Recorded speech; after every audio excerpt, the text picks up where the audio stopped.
Fala, minha galerinha do sétimo ano do NED, Núcleo de Educação Dinâmica. Bom dia, professor Romulo na área, para mais uma aula de Geografia, hoje, 28 de abril, terça-feira. Galerinha, espero que todos estejam bem, tá? Todos estejam se cuidando e que todos os familiares de vocês estejam bem também. O que eu vou precisar de hoje para vocês, que vocês tenham em mãos para a nossa aula de hoje? Primeiro, caderno de vocês, caneta, lápis, tá? Ok? E aqueles que tiverem livro didático, volume 2 do livro de vocês, por favor, tá? A gente vai começar lá o nosso capítulo 5, tá? Nosso capítulo 5, galerinha, ele faz referência à população brasileira e seus movimentos. Então, pega lá teu livro, teu caderno, teu lápis, tua caneta. Se não tiver livro, não tem problema, tá ok? Deixa em mãos aí o teu caderno e começa a copiar os slides do tio Rômulo aí. Começando a nossa aula, galerinha, alguns questionamentos que a gente tem aí, sétimo ano. Bora lá. Aqui a gente coloca assim, ó. Para compreender as características da população brasileira, hoje é preciso considerar que ela é formada por diferentes etnias, tá? Diferentes povos, ok? Observe a pintura, cena de rua, reflita com os colegas e o professor, que sou eu, claro, quais as características dos brasileiros retratados nessa obra. Para você, o que significa ser brasileiro? Passa a pensar na tua casa aí, depois tu deixa lá no comentário do vídeo do teu Romulo lá, teu nome e sobrenome, e responde lá pra gente lá o que é ser brasileiro, tá? Como característica nossa aí. Por favor, não esquece, comenta no vídeo aí, galerinha. Olha a nossa obra de artes aí. Nessa obra de arte aí, se vocês observarem, tem praticamente uma mistura. Tem o negro bem aqui, eu tenho uma mulher com o urinho mais alargado, eu tenho uma outra com o cabelo mais, vamos dizer assim, mais claro, né? Uma de cabelo escuro, e eu tenho outras pessoas aqui atrás. Essas pessoas, elas estão mostrando aí pra gente um modo diferente da nossa população, e ela é desse jeito mesmo. A nossa população, ela é uma mistura de raças desde o nosso período colonial, tá? Continuando aqui. Distribuição da população no território nacional nosso. Os estudos geográficos são fundamentais para revelar informações e dados importantes sobre o território e a dinâmica da população de um país. Para isso é necessário conhecer alguns indicadores a respeito da população, quantidade, densidade, distribuição ou esperança de vida nossa, até quantos anos a gente vai viver. A geografia utiliza nesses conceitos demográficos para compreender melhor as dinâmicas populacionais e suas relações com o espaço geográfico. Cada lugar ou área habitada pelo ser humano tem sua população, isto é, conjunto de habitantes ou município onde você mora, tem uma população, assim como uma unidade da federação, o país e o mundo. Pesquise no site do IBGE os dados que estão faltando para completar. Vocês vão ver lá que no livro de vocês tem essa tabelinha aqui. E não está esse dado aqui, ele está incompleto. Ele começa lá, população total. Para a gente ter uma ideia, ele está dando aqui o ano de 2019. Então vocês vão procurar 2019. Tá ok? Ano passado. População total, vocês vão colocar aqui quantos são a gente em milhões em 2019. Vocês vão pesquisar aqui unidades da federação nossa. Pará, por favor, tá? Então coloca lá o estado do Pará, o município nosso, Belém. Tá ok? Então aqui vocês vão colocar o número de habitantes nosso de Belém, do Pará, desculpa, e o número de habitantes de Belém no ano de 2019. E a população total do Brasil. Não esquece de fazer isso, galerinha. Fez, deixa no comentário no vídeo lá esses dados aqui pro tio Rômulo corrigir, por favor. Não esquecendo de fazer a atividade. Pulando aí. Tá? O total de habitantes de um lugar ou de uma área constitui a população absoluta. Tá? Então, o total de habitantes de lugar ou de uma área constitui a população absoluta. A quantidade de habitantes em relação à superfície ocupada ou habitada é a população relativa ou densidade demográfica. Para calcular a densidade, divide-se a população absoluta pela área ocupada. Então, para mim saber a densidade demográfica, eu tenho que pegar aqui onde vai estar passando meu cursor, população absoluta e área ocupada. Geralmente uma área é expressa em quilômetros quadrados, tá? Tantos habitantes por quilômetros quadrados. Em uma área ocupada, a densidade demográfica representa a quantidade de habitantes por quilômetros quadrados. Bora ver aqui como é que ficaria. Olha aí pra gente. Como exemplo, observe o cálculo de densidade demográfica. População relativa do Brasil, cujo a área é de 8.515.759 quilômetros quadrados. A população de 209 milhões de habitantes, segundo a estimativa realizada pelo IBGE em 2018. Claro que eu não vou dar o dado para vocês de 2019, que vocês vão ter que fazer a questão. Aplicando a fórmula mostrada anteriormente, obtemos uma densidade demográfica de 24,6 habitantes por quilômetro quadrado no território brasileiro. Tá? Lembra, a área e a população absoluta. Divide 24,6 quilômetros por habitantes, tá, quadrados na nossa área do território brasileiro. O professor Rômulo não é de matemática, mas de vez em quando a gente faz um cálculo na geografia aí. Tá ok? Bora lá, galerinha. Continuando. Ao passo que a população absoluta mostra o quanto o local é populoso e a densidade demográfica revela quanto é povoado, você sabe qual a diferença entre esses termos? Populoso significa uma população numerosa, refere-se à população absoluta, isto é, o número total de habitantes sem considerar a área. Já povoado, olha o significado de povoado para a gente, significa habitado, ocupado, referindo-se à população relativa, ou seja, a densidade demográfica da região. Tá ok, pessoal? Então, populoso é diferente de povoado. Tá aqui os dois significados para vocês e tem no livro didático também de vocês, pessoal. Bora lá, galerinha do 7º ano, acompanhando a aula. Observe os gráficos. O primeiro mostra países mais populosos do mundo. Tá? Segundo, depois a gente vai ver. Então tá aqui, ó.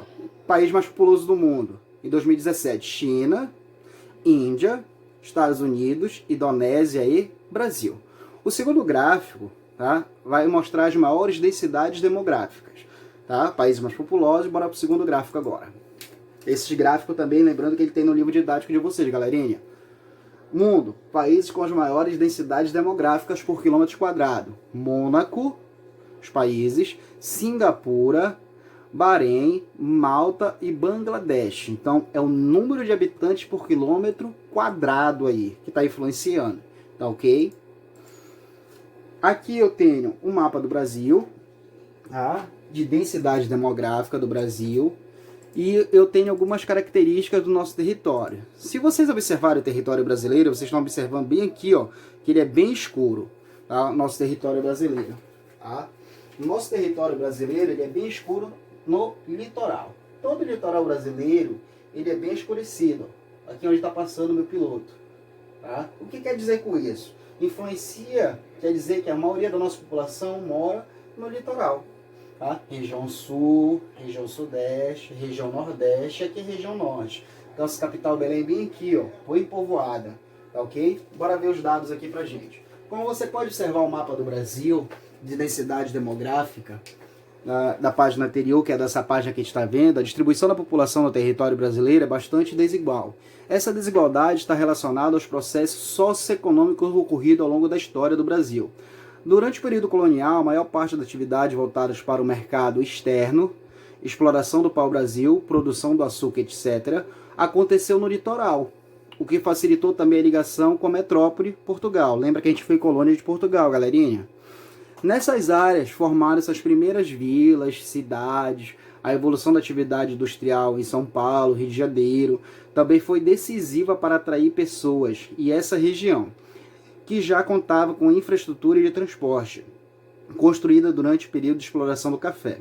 Essa forma de ocupação inicial do território marcou profundamente a organização do espaço brasileiro, isso porque as maiores densidades demográficas ainda ocorrem em áreas próximas ao litoral, onde vive a maior parte da população e onde se concentra os maiores centros urbanos, Rio de Janeiro e São Paulo, no centro-oeste do Brasil. Então são cidades bastante povoadas. As outras partes da população brasileira está distribuída nas áreas interioranas. Essa distribuição aconteceu aos poucos, principalmente com a descoberta das jazidas de minerais, em especial em Minas Gerais, ainda no período colonial, que foi a exploração do ouro nessa região de Minas Gerais. Entretanto, tá, foi a partir da década de 1950 que ele fala ali, que o interior passou a receber fluxos populacionais mais intensos, entre os vários fatores que intensificaram essa ocupação. A gente vai ver agora, tá? Para o interior do Brasil. Bem aqui eu coloquei abertura de novas áreas agrícolas de garimpo no centro-oeste do Brasil e no norte do país, o que atraiu várias pessoas, especialmente nordestinas e sulistas. Os sulistas são as galera lá da região sul, tá ok, pessoal? Nordestinos a gente sabe que são a galera o pessoal lá da região nordeste. Difíceis condições de vida em diversas áreas rurais, marcadas pela falta de terra, ou pelo preço elevado dela, ou pelas poucas oportunidades de trabalho em razão disso, muitos camponeses seguiram para áreas de colonização agrícola do norte, da nossa região norte aqui, e no centro-oeste do Brasil. No centro-oeste do Brasil a gente vai ter um fator muito interessante, pessoal, que vai ser a nova capital brasileira, que atraiu milhares de nordestinos. Eles formaram a mão de obra da construção da cidade, contribuindo para a ocupação dessa área no centro-oeste. Então o centro-oeste do Brasil ele vai começar a ter povoamento com a construção de Brasília, na década de 50, no governo JK, do Juscelino Kubitschek. Então a gente vai ter um grande número de imigrantes para essa região em busca do trabalho e para trabalhar na obra mesmo. Tá ok? Então continuando a nossa aula, pessoal. Tá? Aqui eu coloco aqui, ó, crescimento da população brasileira. O crescimento de uma população ocorre principalmente quando a quantidade de pessoas que chegam a uma região, que a gente chama de imigrantes, é maior que o número de pessoas que deixa, que a gente chama de emigrantes, tá? Então tem uma diferençazinha aí, pessoal. Quem está saindo, tá, vai ser chamado de imigrante. Quem está chegando é chamado de emigrante, tá ok? A quantidade de nascimentos é maior que a de mortes. Nesse caso, o aumento da população se deve ao crescimento natural, também chamado de crescimento vegetativo, que está bem aqui do lado. No gráfico, observe a população absoluta do Brasil entre 1872 e 1918. Se vocês observarem o gráfico aí, vocês vão observar, ó, que a nossa população só vem aumentando. Ó. Em 1872, ele tinha uma população aqui de 9,9 milhões de habitantes. Tá? Em 1970, pulamos para 94 milhões de habitantes. Tá? E quando a gente já chega em 2018, 208 milhões de habitantes. Tá ok, pessoal? Bora lá pra gente também aí. Olha que ele coloca bem aqui do lado, ó, onde está bem aqui a setinha do cursor do mouse aqui. Também pode ser expressivo pela taxa de crescimento natural, que é a diferença entre a taxa de natalidade, que é o número de crianças que nascem na proporção de um ano, com a taxa de mortalidade, que é o número de pessoas que morrem nesse período de um ano também. Tá? Registrada para o grupo de 100 mil habitantes no período de um ano. Tá? Então, taxa de natalidade, pessoas que nascem, taxa de mortalidade, a galera que está morrendo. Indo para cá, pessoal. Nas décadas finais do século XIX, assim como nas décadas iniciais do século XX, o Brasil recebeu grande quantidade de imigrantes. Apesar disso, o crescimento da população era lento. Embora muita gente chegasse ou nascesse, a mortalidade era elevada, pois naquela época as condições de saneamento eram precárias, que a gente coloca bem aqui, ó, e a medicina e os medicamentos não eram tão avançados quanto atualmente. A partir da década de 50, essa situação foi se modificando e as condições de saneamento melhorando. A medicina progrediu, muitos medicamentos foram descobertos, teve início ao combate preventivo das doenças, sobretudo as campanhas de vacinação. Com isso, as mortes diminuíram consideravelmente, aumentando a expectativa de vida do brasileiro, tá? Que ele coloca bem aqui pra gente. Isto é, a medida de anos que a população tem esperança de viver ou ao nascer. Apesar da natalidade, né, que é o número de pessoas que nascem, também se reduzir nesse período, havia mais nascimentos do que morte. Em razão disso, o crescimento vegetativo se elevou, ou crescimento natural, resultando no rápido aumento da população brasileira, que dobrou em menos de 30 anos, de 52 milhões de habitantes na década de 50 para 121 milhões de habitantes na década de 80. Tá ok, galerinha do sétimo ano? Bora lá, continuando. Nas últimas décadas, entretanto, a taxa de crescimento natural da população brasileira se reduziu em razão da queda da taxa de natalidade. A nossa população ela vem tendo menos filhos no nosso período atual. Lembra? Os métodos contraceptivos também, o uso da camisinha, pílula, né, o planejamento familiar, o custo de vida também das áreas urbanas, vem fazendo com que as famílias tenham uma tendência a ter menos filhos. Tá? Então, as famílias optam por ter um filho ou 2 filhos no máximo hoje. Tá ok, galerinha? Então isso influencia na nossa taxa de natalidade. Continuando lá, o censo de 2010 apontou que a população cresceu 12,3%, bem aí que ele diz, tá?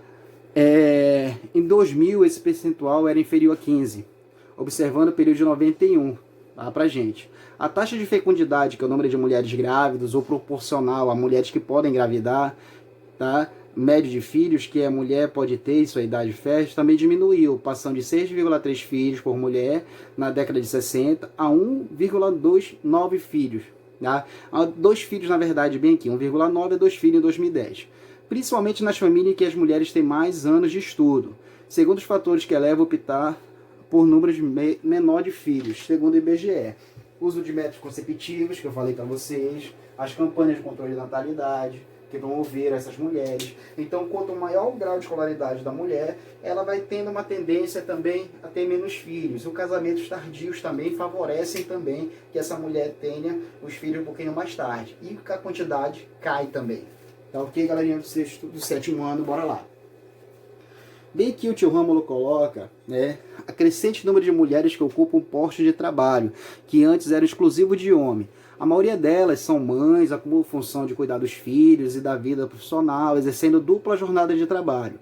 Além disso, nas últimas décadas, o número de mulheres que são chefes de família também aumentou. Isso é verdade, isso no Brasil todinho. Elas sustentam o núcleo familiar somente com o próprio dinheiro. Bem que eu coloquei um exemplo de uma mulher motorista de ônibus.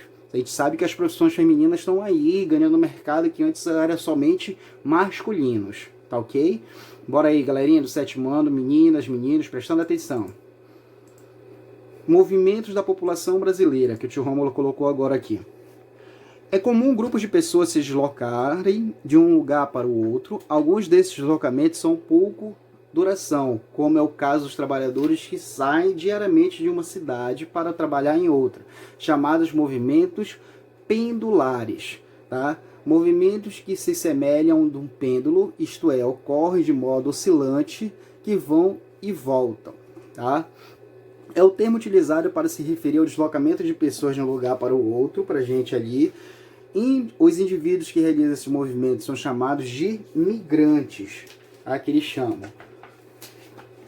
Qualquer migração tem dois aspectos: saída de um lugar, que vai ser para a gente emigração, e a entrada em outro lugar, que vai ser imigração. Ali do lado eu tenho uma imagem aqui, que é o grupo de japoneses que vieram morar no Brasil, tá? Esses grupos de japoneses que vieram praticamente na década de 30, tá? Para a região de São Paulo. As imigrações variam em a duração e a distâncias percorridas pelos grupos. Quando os movimentos são realizados em um país, são chamados de migrações internas. Esses movimentos ocorrem de um país para o outro, são denominados migrações externas ou internacionais. Assim, os habitantes do Rio Grande do Sul, que se deslocarem para o Mato Grosso do Sul, por exemplo, fazem migração interna.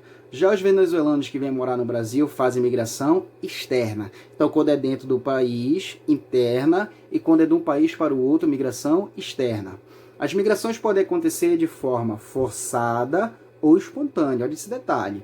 A migração forçada acontece quando uma pessoa não migra por vontade própria, mas por estar em um lugar devastado, por desastres naturais, guerras e conflitos. Ou no caso dos africanos, que foram forçados para o Brasil no período de escravidão. Nas migrações espontâneas, as pessoas se transferem para um lugar ao outro por vontade própria, ou seja, tem motivos para deixar um lugar, de ir para outro, em geral, razões para deixar o lugar, ou seja, causas de repulsões, se combinam e as causas de atração também são favoráveis. Tá? Uma migração espontânea, galerinha, ela é favorecida principalmente no fator de trabalho, estudo, mudança de local ou até mudança de condições de vida. Tá ok? Então, isso também é muito interessante a gente observar aí. As migrações no Brasil, que ele coloca aí. Desde o começo de sua história do Brasil, foi sendo ocupado por diferentes povos que promoveram o desenvolvimento de sua identidade, cultura, atividades econômicas. Os primeiros imigrantes a chegar no Brasil foram os colonizadores portugueses, posteriormente os africanos, trazidos para o país com condições de escravos. Anos mais tarde, com o fim da escravidão, muitos outros imigrantes, vindos da Europa e da Ásia, como o caso dos japoneses, estabeleceram no Brasil, principalmente a partir de meados do século XIX, A maioria deles veio da Europa, onde enfrentavam péssimas condições de vida em decorrência da carência alimentar, das guerras, da falta de terras de emprego, etc. Então teve uma migração para o Brasil aí, principalmente com o fim da Segunda Guerra e no período da Segunda Guerra também. Muitos imigrantes vieram para dentro do Brasil. Tá? Inicialmente os imigrantes vinham atraídos por facilidades que o governo brasileiro oferecia para incentivar a ocupação do território, reduzindo as chances de conflitos territoriais com os países vizinhos, o povoamento e o desenvolvimento da economia do país, em especial a doação de terras, que o Brasil doou bastante terras a imigrantes, principalmente os italianos. Esses imigrantes acreditavam encontrar aqui condições para a melhoria de vida no Brasil, o que nem sempre ocorreu. Os imigrantes europeus e asiáticos contribuíram para o desenvolvimento das mais variadas atividades econômicas, principalmente com as técnicas agropecuárias, que foram introduzidas nas áreas rurais. Com o tempo, essas técnicas foram modificadas e aprimoradas, com as práticas por indígenas, africanos, mestiços, que já viviam no país. Muitos desses imigrantes trabalharam ainda nas indústrias, no comércio e no setor de serviços. Tá? Então, o que a gente vai ver aqui, outros pra gente aqui, tá? Os principais imigrantes que vieram para o Brasil. Aqui a gente tem os africanos, tá? Que vieram para o Brasil, que vieram para dentro do nosso território, né? Escravizados no período colonial, tá? Ok. Depois a gente vai ter também os alemães, que vão vir para dentro do Brasil em 1824, migrar para dentro do Brasil para trabalhar na área de São Paulo, nas propriedades de café dessa região. Os espanhóis, que vão vir para o Brasil também no Tratado de Tordesilhas, no período colonial nosso também. Logo em seguida a gente vai ter os portugueses, que também vão vir para a nossa região, que vão ser nossos colonizadores na região de Pernambuco e da Bahia. Logo em seguida também a gente vai ter os italianos, que vão vir também para ocupar a mão de obra escrava no período do Brasil, principalmente na região sul de São Paulo, na região sudeste, em Santa Catarina também. E depois a gente vai ter os japoneses, que vão vir no pós-Segunda Guerra Mundial também. O êxodo rural, galerinha. O êxodo rural, pra gente aqui, pra gente entender, sétimo ano, o que a gente tem como êxodo rural? O êxodo rural a gente vai entender que é a saída do trabalhador do campo, tá? Migrando para a cidade. A gente dá o nome de êxodo rural. Essa saída, esse deslocamento. Muitos trabalhadores saíam do campo para a cidade devido a ter perdido as suas terras, devido a ter ficado desempregado, tá? Devido aos grandes fazendeiros ter comprado suas propriedades. Então esses trabalhadores migram para as cidades. O que a cidade vai se tornar agora? O centro urbano, na verdade. Ele vai se tornar um centro de atração de trabalhadores. Porque a cidade ela vai estar se industrializando. E se ela está se industrializando, ela está gerando emprego. E esses trabalhadores buscavam também trabalho nessas cidades. Tá? Então muitos se deslocavam do campo para a cidade. Então esse deslocamento a gente chama de êxodo rural. Tá ok, sétimo ano? A mais importante migração interna é que acontece em todos os países, é a mudança do campo para a cidade, chamada de êxodo rural. Geralmente quando o migrante para a cidade, as pessoas estão em busca de melhores condições de vida. Assim, toda a migração da população do campo para a cidade acontece por dois motivos seguintes que ele coloca aí pra gente. Tá? Um desses motivos que ele vai colocar: dificuldades enfrentadas por parte da população rural ocorre quando os trabalhadores rurais recebem baixa remuneração, por isso não conseguem sustentar adequadamente a família, enfrentando a ausência de serviços essenciais, luz, elétrica, água encanada, hospitais e escolas. Muitos não têm terra para trabalhar. Além disso, a mecanização e o uso de tecnologia também para a produção agropecuária dispensam grande parte da mão de obra do campo hoje. Como resultado de muitos trabalhadores ficam sem emprego e vão para as cidades em busca de melhores condições de vida. Então, olha a dificuldade que eles têm hoje aqui dentro do campo de enfrentar isso. Lembrando que a gente tem o uso da tecnologia hoje, a mecanização do campo, tá? Então, faz com que esses trabalhadores percam vamos dizer assim, o seu trabalho na área rural. Tá? Então o campo ele precisa de muito menos trabalhadores do que no passado. A atração, que foi aquilo que eu falei ali para vocês antes, das cidades. As cidades exercem grande atração sobre os habitantes do campo e muitos esperam que eles ofereçam boas oportunidades de emprego. e serviços como escola, assistência médica e habitação, o que nem sempre acontece. Tá? Lembra que a cidade, para a gente, ela vai te ofertar algo, mas também a cidade, assim como ela te favorece, ela também te cobra. O trabalhador, se ele não tiver uma casa própria, ele vai pagar aluguel, ele vai pagar energia elétrica, água, vai pagar os impostos, vai ter que comer todo dia. Então tem um custo para quem mora nas cidades brasileiras, assim como nas cidades de outros países também.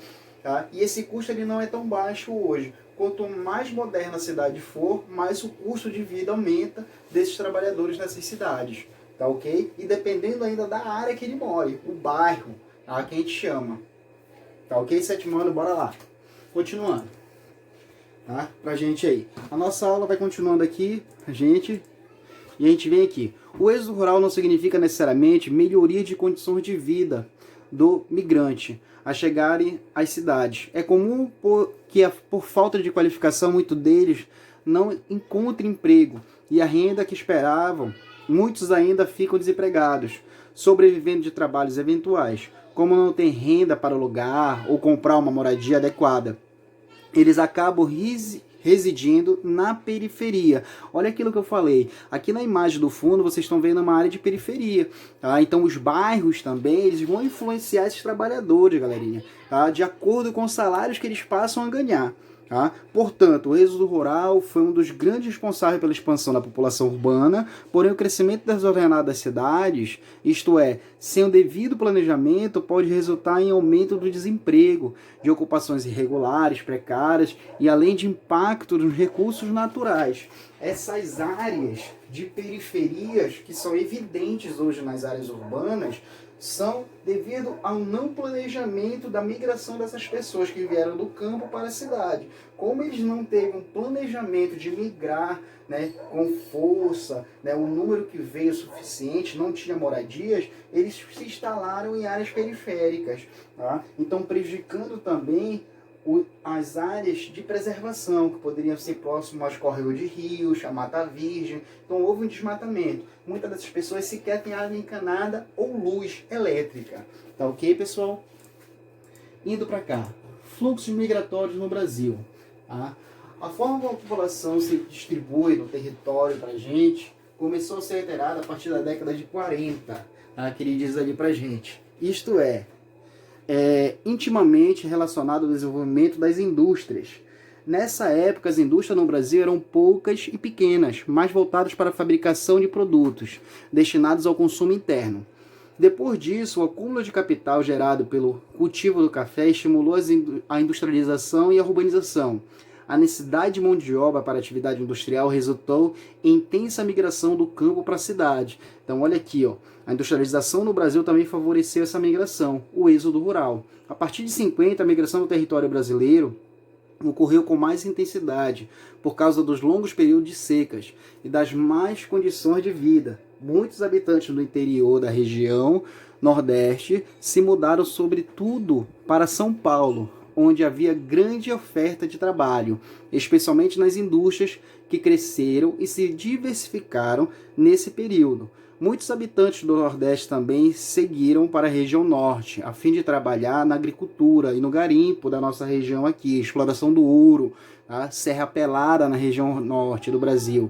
Houve ainda um significativo deslocamento de habitantes do Sul e do Sudeste para as novas áreas agrícolas do Centro-Oeste do Brasil. E além do que a gente já veio falando ainda agora, com a construção de Brasília também, que muitos migraram para essa região. E muitos vieram também para a região Norte pela doação de terras do governo brasileiro, que doou terras. Nesse período, muitas pessoas do Sudeste e do Nordeste foram trabalhar na construção de Brasília. Por isso, a região Norte e o Centro-Oeste registraram o maior crescimento populacional nas últimas décadas, ainda que em números absolutos tenham menores populações do país. Tá ok, galerinha do sétimo ano? Bora lá, continuando. Aqui, galerinha, chegou a vez de vocês agora que o tio Rômulo fala. O que é chegar a vez de vocês, galerinha? Tá? É que vocês agora têm que pegar o livro de vocês, tá? Como é o volume 2, o módulo 2 que a gente começou a trabalhar, vocês vão pegar lá o capítulo 5 que a gente acabou de ver aqui na videoaula, vocês vão revendo e vão partir para a atividade. Eu tenho página 5, questões, página 6, página 10, página 11, página 12, 16, 17, 19, 20 e 21. Então agora parte para vocês, galerinha, agora, tá? Então vocês aí que vão ter que começar a fazer as atividades. Fez a atividade, bate foto lá, coloca pra gente no nosso grupo, vai lá no PB do tio Rômulo, manda foto que o tio Rômulo vai corrigir o exercício de vocês, tá ok? Não esquece de deixar o comentário no vídeo com o nome e sobrenome de vocês, pessoal. Pessoal do 7º ano, meninas, um coração para vocês, um bom dia para todos, rapazes, um grande abraço, se cuidem, galerinha, tá? Familiares de vocês, um beijão, o tio Rômulo tá morto de saudade de dar aula para vocês, presencial, tá? Logo, logo isso passa e a gente se encontra, tá ok? Tchau, bom dia para vocês, uma boa terça-feira, pessoal, beijo, tchau, fui!